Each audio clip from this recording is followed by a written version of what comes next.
inside the Niger Delta. In his reaction, Chief Timi Alaibe, who emerged first runner-up with 365 votes as against 561 votes secured by Senator Doye Diri, who was declared winner, regrets that the process was flawed and runs contrary to the collective will of the people.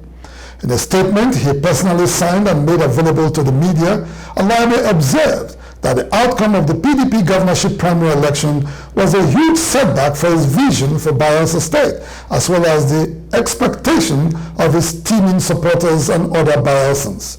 Excerpt from the lengthy statement read thus, and I quote, "My decision to seek election as governor of Bayelsa State was based on both the collective opinion of respected stakeholders of our beloved state and a personal conviction that I have what it takes to make the difference in the economic development of our state.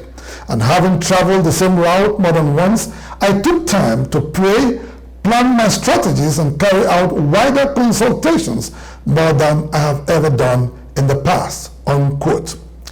No doubt, Chief Alaibe had sought the governorship ticket of his party to become governor and implement a robust and comprehensive economic plan that will cater for the development needs of Bayelsa State for the next 25 years.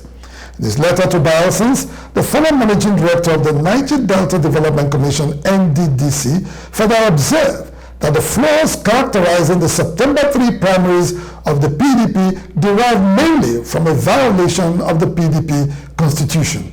According to him, and I quote, "We all know that the basis of our party is the constitution, in addition to the rules and regulations that we set for ourselves from inception in 1999, and the fact that our party has become reformed.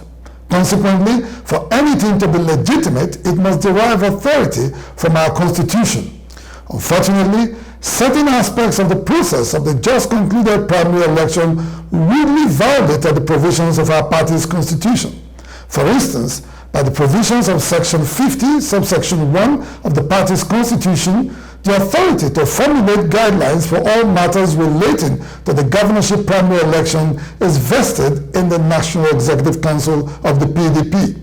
The election of ad hoc delegates is one of such matters. Strangely, the panel set up to undertake the exercise simply imposed on us a list of electoral and returning officers prepared by the state officers of the party, who are avowed members of the orchestrated restoration team. Thus, the process was deliberately handed over to the restoration team. Our protest was ignored," unquote. In the concluding part of his letter to Bayelsans, Alaibe described the process as completely unacceptable for its alleged unconstitutionality, but vowed to move on. But how exactly does Alaibe intend to move on? It appears only time will tell. Inside the Niger Delta.